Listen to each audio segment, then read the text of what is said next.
29장 12절부터 23절까지의 말씀입니다.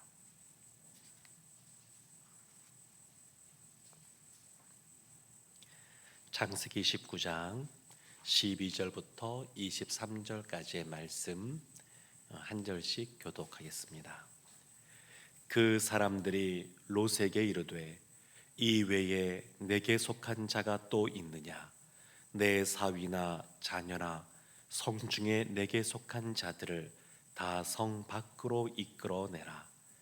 그들에 대한 부르짖음이 여호와 앞에 크므로 여호와께서 이곳을 멸하시려고 우리를 보내셨나니 우리가 멸하리라.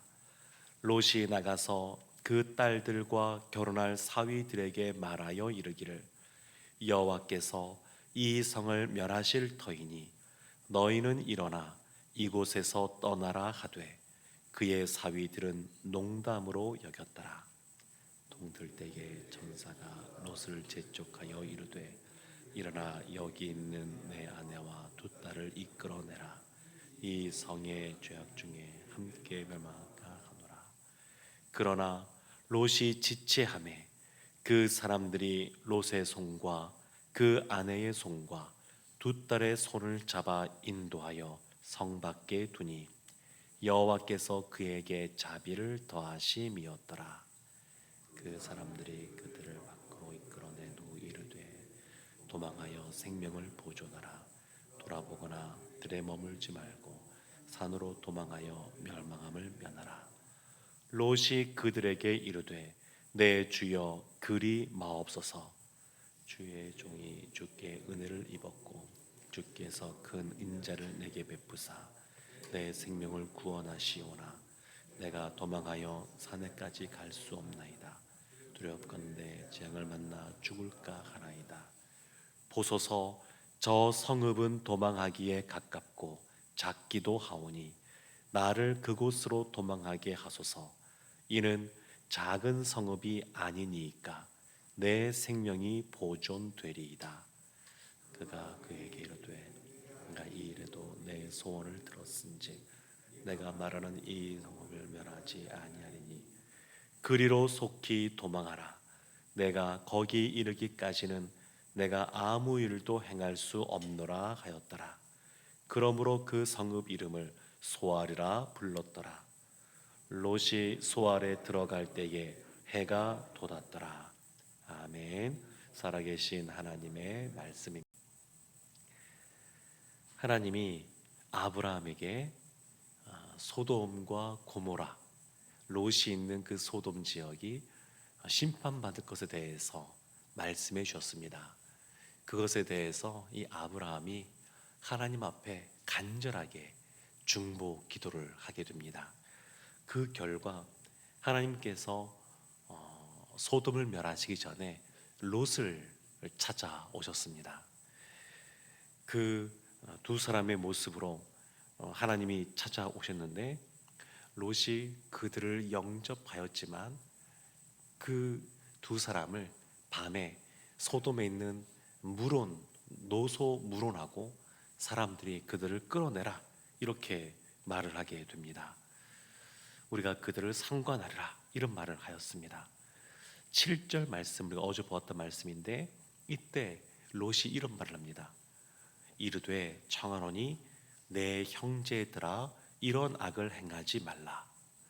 롯이 수십 년 동안 함께 살고 있는 소돔 사람들을 향하여 내 형제들아 이렇게 말합니다. 내 형제들아.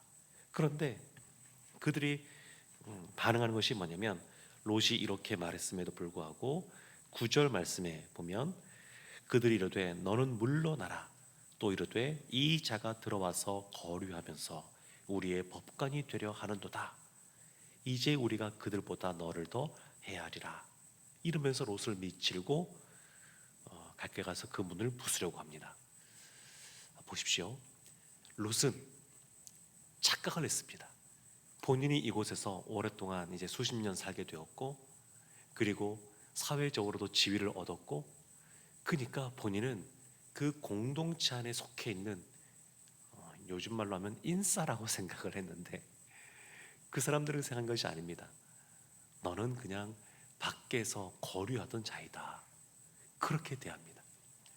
그러니까 롯이 지난 수십 년 동안 그가 그 안에 공동체에 스며들기 위해서 또 재산도 많았으니까 이런저런 것들을 많이 행하지 않았겠습니까?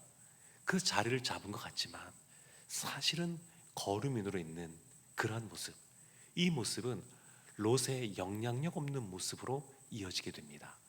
그래서 이 롯이 참 이렇게 과연 롯이 이런 말을 왜 했지 싶을 만큼 이해하기 어려운 말을 하지 않습니까? 8절에 내게 남자를 가까이 하지 아니한 두 딸이 있노라. 그러면서 이 두 딸을 내어주겠다. 이 말은 유린해도 된다. 뭐 그런 뜻으로 내준 겁니다. 롯이 도대체 무슨 생각으로 그렇게 했을까? 어쩌면 이런 생각을 하지 않았을까 싶기도 합니다. 지나가던 나그네들을 내가 보호하기 위하여 그러나 기꺼이 우리 두 딸도 희생시킨다. 그 말은 하나님께서 나그네들을 잘 이렇게 대접하라는 그 말씀에 내가 하나님의 뜻대로 행하기 위해서 내 딸들을 희생한다.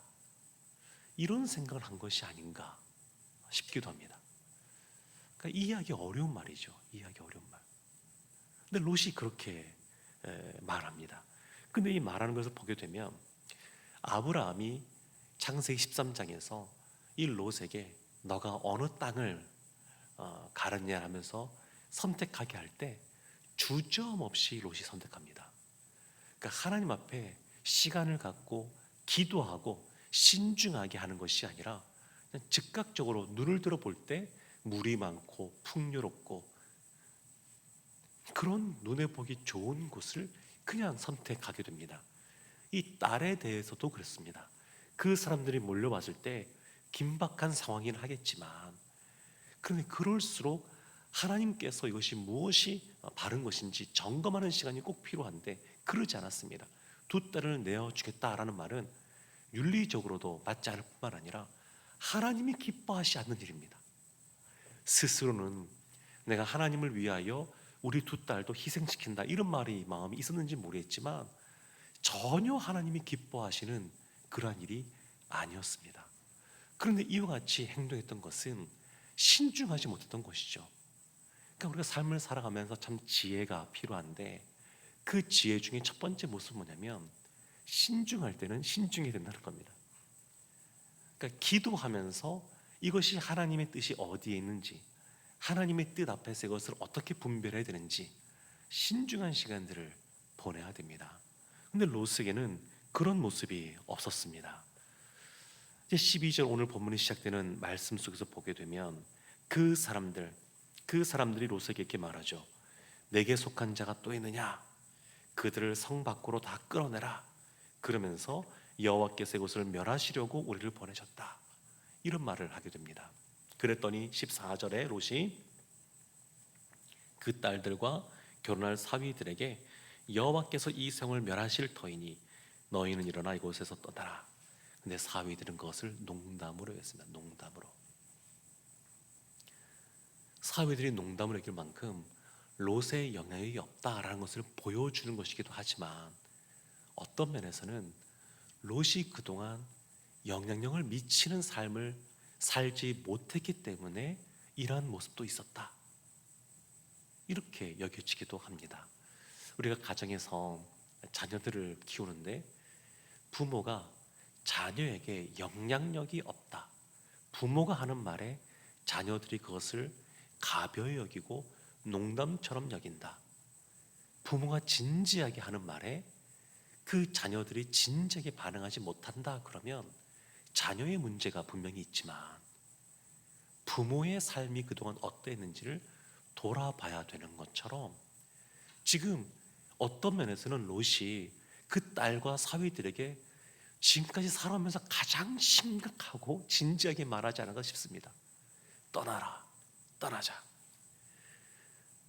근데 듣질 않아요. 그러니까 저도 이제 목회자로 있으니까 부모가 자녀들에게 그런 것처럼 저도 목회자로서 우리 성도들 가운데 이런 영향력이 있는가? 아니면 없는가? 이런 거 한번 돌이켜보게 되었습니다. 그러면 하나님의 말씀을 선포하는데 이것을 듣는 성도님들이 하나님의 말씀으로 진지하게 받아들인다 그러면 뭐 다 좋은 것이죠. 근데 만약에 그렇지 않은 모습이 있다 그러면 그것은 그 말씀을 듣는 성도님들의 마음밭에 문제도 있는 것이겠지만 말씀을 전하는 저에게도 문제가 있는 것이 아닐까, 이런 생각을 한번 해보게 되었습니다. 그러니까 단순히 하나님의 말씀을 진지하게 농담으로 받아들이지 않고 있는 그대로 받아들이는 모습, 그것은 듣는 사람에게도 필요한 것이 있고 전하는 사람에게도 그동안 삶으로 그 삶들을 그 말씀대로 살아가는 모습이 있어야 아름답고 신중한 그런 모습이 나타나지 않을까, 이런 생각을 해보게 되었습니다. 그리고 나서 15절 말씀 보면 동틀 때에 천사가 롯을 재촉합니다. 재촉해요. 더 빨리 떠나라. 재촉합니다. 근데 16절 말씀 보면 롯이 지체합니다. 지체해요. 천사들은 재촉하는데 롯은 지체합니다. 그래서 그 사람들이 롯의 손과 또 아내와 딸의 손을 잡아서 성 밖에 두었습니다. 끌고 왔습니다.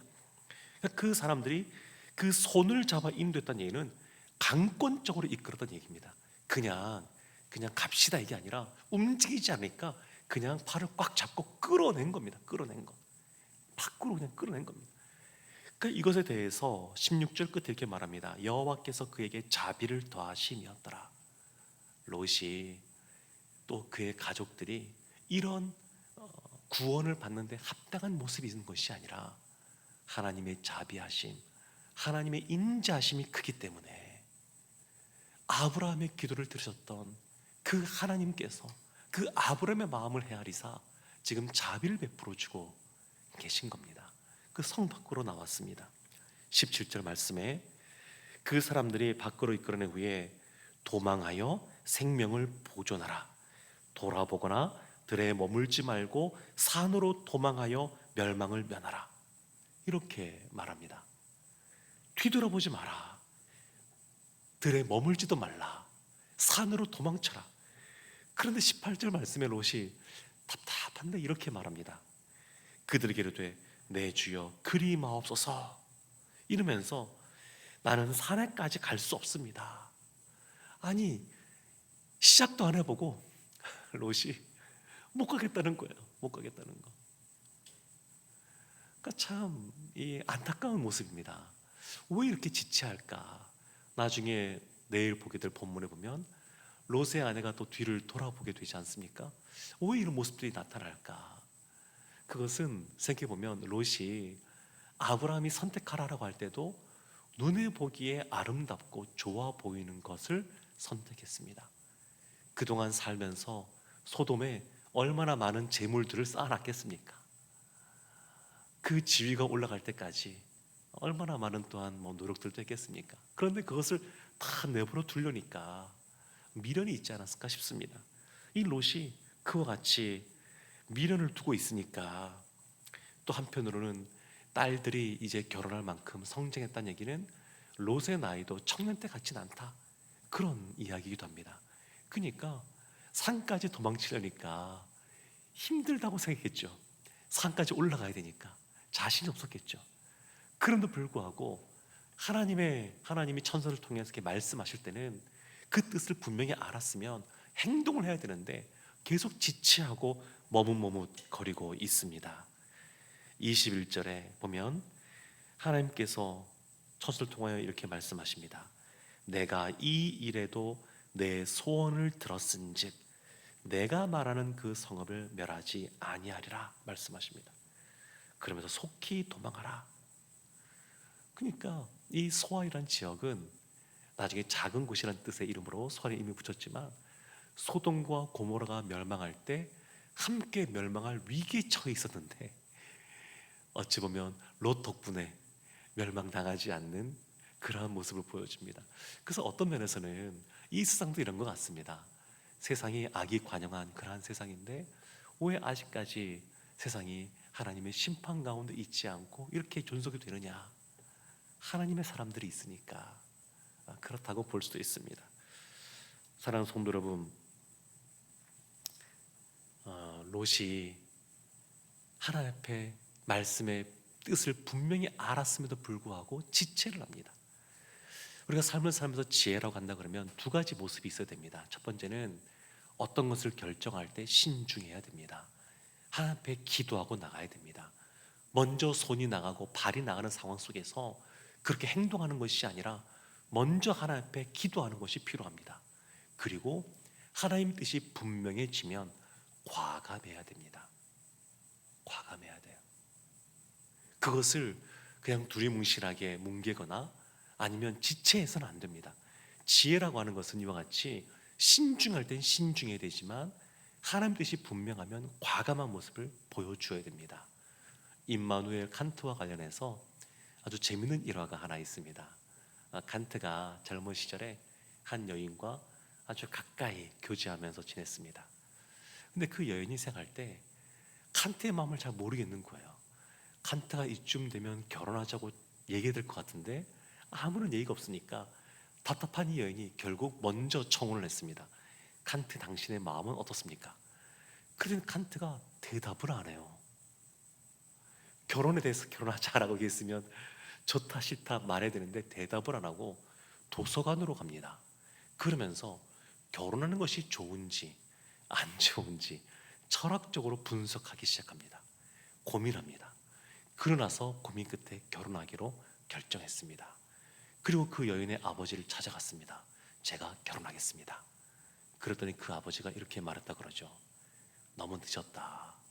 내 딸은 이미 결혼해서 애가 둘이다. 그렇게 말했다 그래요. 칸트는 세계적인 철학자 아니겠습니까? 근데 오늘 말씀을 비춰보면 지혜롭지는 못했던 것 같습니다.